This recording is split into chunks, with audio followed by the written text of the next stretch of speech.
Zimko, najbolje što se nudi za vašeg ljubimca za odmrzavanje šajbi.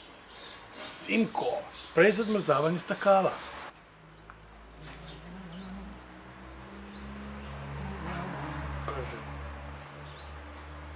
Najbolji proizvod koji sam pronašao u Hrvatskoj za odmrzavanje šajbi na vašim ljubimcima zove se Zimko.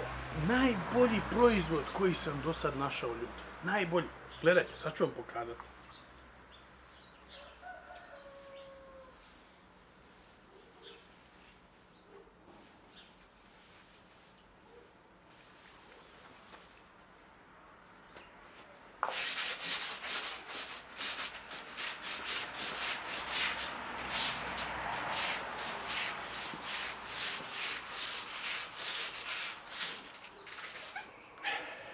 Sigurno se pitate zašto stružem led sa svoje šajbe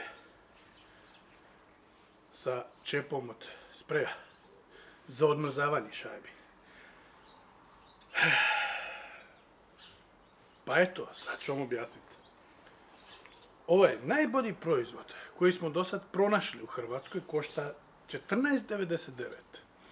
Uz ovaj proizvod dobivate ne samo njega, da odmrznete svoju šajbu, dobivate još dvije stvari, a to su vam živčani slom i čep s kojim možete ostrugati šajbu u slučaju da govno za smrzavanje, odmrzavanje šajbi se smrzne.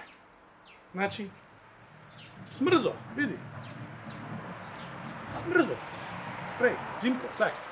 Zimko, smrzo se jebote. Zašto?